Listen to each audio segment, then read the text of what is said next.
Everybody, welcome to the show. Thanks for tuning in. Today what we're going to be looking at is a Bersa Thunder 380. Now, I love this gun. It shoots great, it feels great, and it's very, very accurate. However, what we're going to be looking at specifically in this case is a trigger problem that seems to be pretty common with the Bersa Thunders. A lot of people on the internet have seen these problems. There have been a couple of different fixes that I've seen, and none of them fix the problem in my case. I've seen some other people on the internet that have had this problem that said the same thing. Those videos and the suggestions did not fix the problems. But luckily I was able to get this working, and so what we're going to do is we're going to just walk through the repair so that you guys know at least one way to resolve this issue on your own. Now, you have a couple of choices. You could send it in to Bersa and have it gone for however long, they have it, and then get it back and spend a whole lot of money. You could take it to a gunsmith and spend however much money that would cost you. In this case, the fix is about $7, and most of that is shipping. So, what's the problem? Well, for all of you safety Nazis out there, we have a clear magazine. We have a clear chamber. Cool. Now, let's go ahead and use our decocker here to drop that hammer so I can better demonstrate this. Now, this gun does have a magazine safety, so if you drop the magazine, it's not going to work. Okay? Now, did you notice how I had to push that trigger forward? That's part of our problem. So, when we're using this, it is supposed to function and then reset the trigger and then function again. In this case, it's not going forward. So the problem is the trigger spring, right? Most likely. I mean, there are other issues, and I will briefly go over those as we disassemble here, but in this case, the problem is the trigger spring. So let's go ahead and disassemble this bad boy here. And first, I find it easier if you cock the hammer. We're going to pull down on our takedown and just go ahead and take that slide off.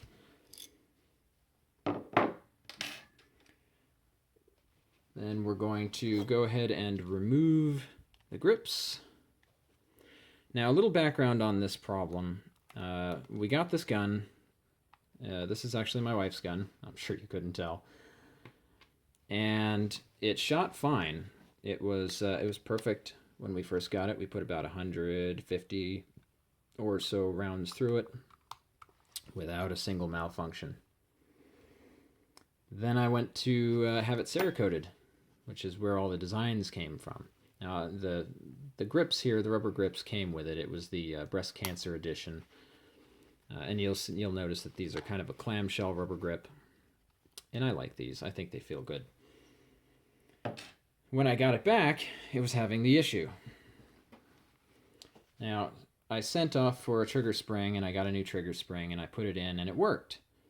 And then I went to make this video to teach people how to fix this problem, and when I went to put it back together, it didn't work. So it turned out that the spring was fine. It was how it was put in that was the problem. So we're going to look at that. Now, there's a very important key thing here before we go any further. This little C-clip looking thing here, this is called a drawbar retention clip, and or a drawbar retention ring, or C-clip. It's very important that you're careful to cover that when you're taking it off, because they do have this tendency to reach critical mass and make the jump into another dimension when you take them off. So that's definitely something to look out for. Now, you can use a screwdriver, you could use maybe pliers for this. I tend to like to use something like a USB. This could be a flash drive, it could be the end of a cable or whatever, just because this little flat edge here seems to work really well for this. So I'm just going to go ahead and cover this so it doesn't go flying off, because they like to travel. I've already lost 2 of them this way. And we're just going to push that off once this starts cooperating for me.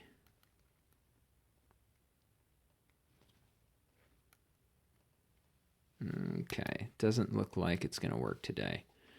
This one seems a little different. So instead, what I'm going to do is I'm going to take this and I'm just going to kind of pull that off. Look at that, we already lost it. There it is, okay. So that's our little C-clip.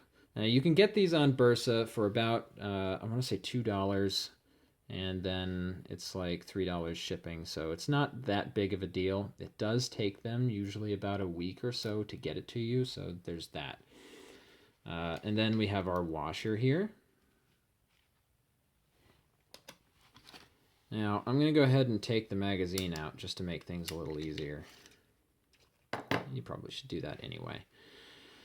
So this disconnector bar right here is holding on to this little spring here. So what we're going to do is we're going to just kind of pull this down, and we'll see if we can, if you can see that it's in this little groove here. We're just going to pull this down and push it to the side slightly. It's okay, it doesn't have to go anywhere as long as it's not in that groove. And we'll just pull this up and take this out. Okay, and we'll set that aside.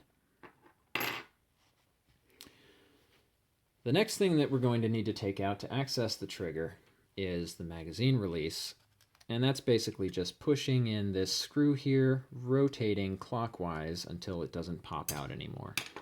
And then we just push it out, and out it comes.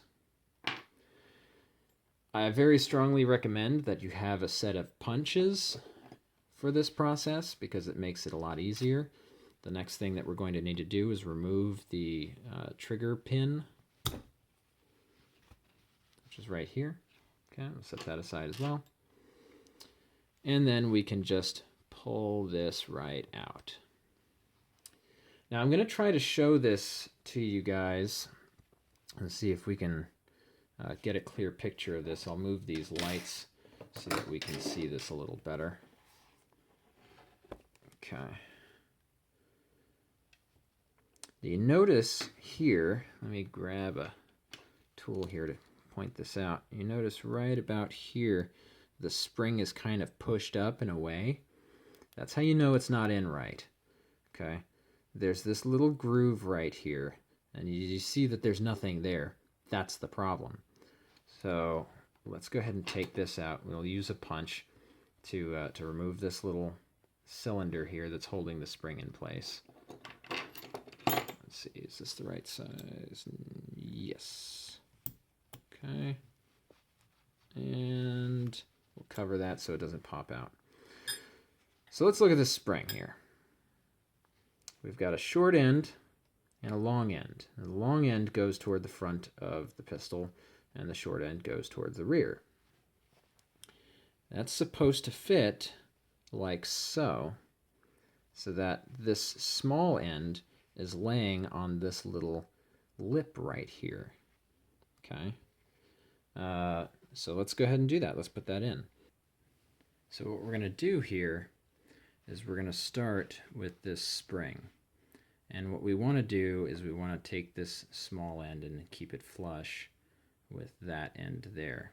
And then we're going to take this cylinder, okay, and we're going to drop that in. Now, if you can see, you probably can't see. Let me zoom straight in on that. There we go. The edge over here is slightly raised. So if you bring that cylinder in from the other side, it's going to be even harder. Now this is arguably, or not even arguably, this is easily the hardest part of the repair. And you might find that it's worth the cost of a gunsmith just to not have to deal with it. Right, again, refocus that there. Okay, so we can see what we're doing. Now I do like to take a tool here and assist myself that way. All right, and bring that in. Come on, get across. It's almost there. Okay. That cylinder is just not wanting to go. There we go.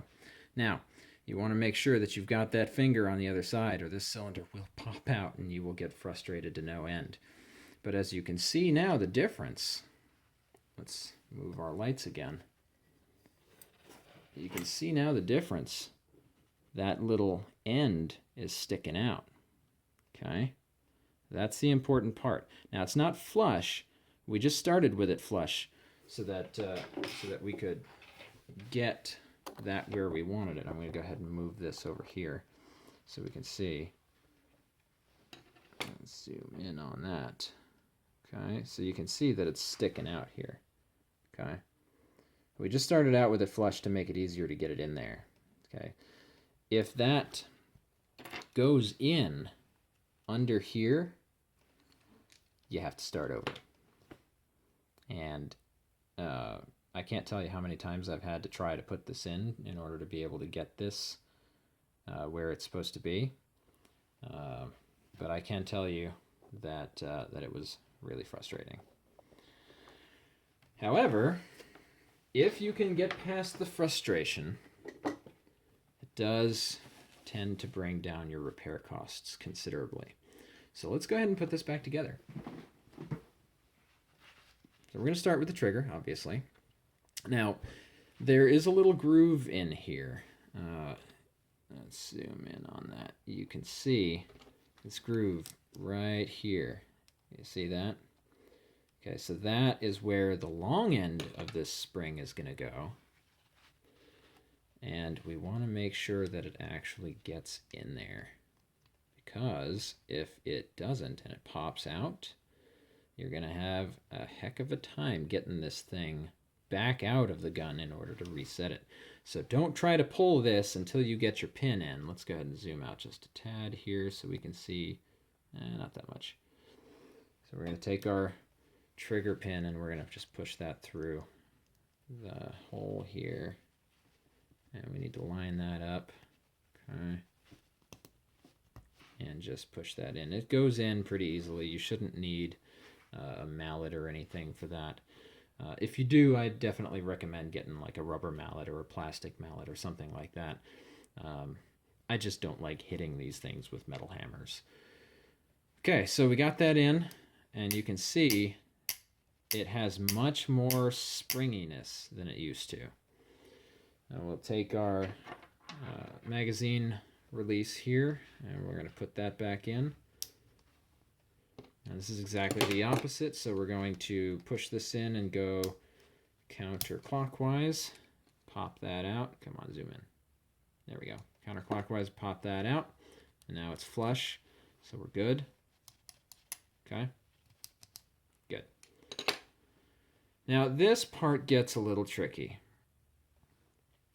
because this is our magazine safety here, and this little edge here, this little lip, tends to push our disconnector bar away from the side of the frame, and that's actually one of the causes of the trigger issue in other people's guns.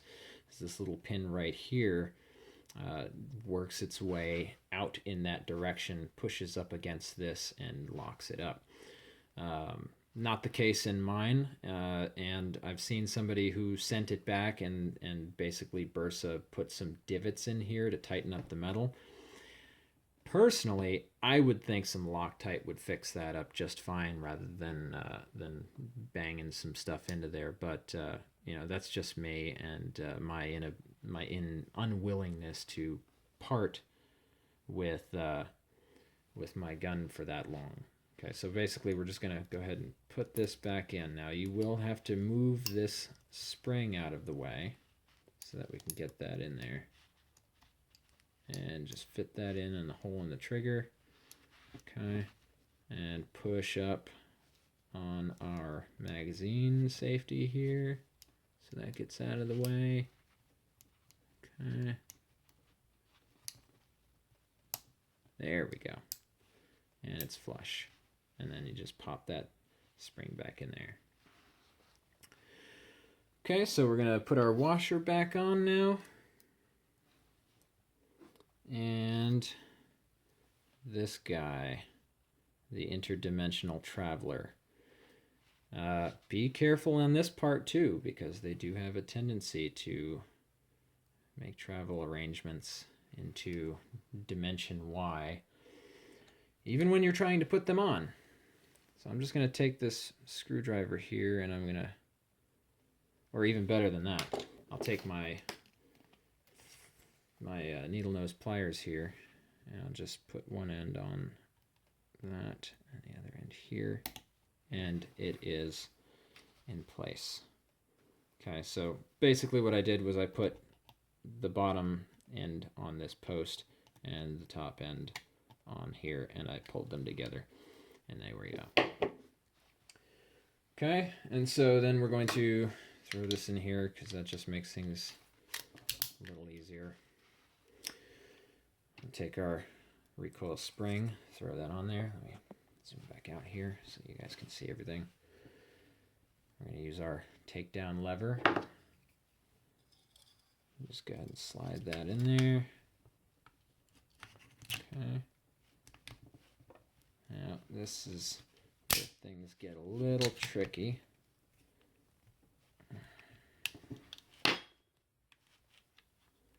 Okay. What tends to happen is the slide lock locks this in place, and so we're just going to take that down just a tad. There we go. There. And so now to demonstrate proper function. Okay. And then we just put the grips back on here, this little clamshell. All right. And you get to see me struggle with it on camera.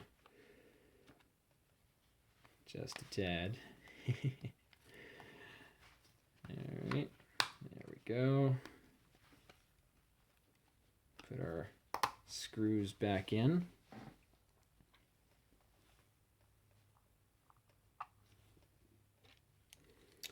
And there you have it. This has been a fun experience. If you are a sadist.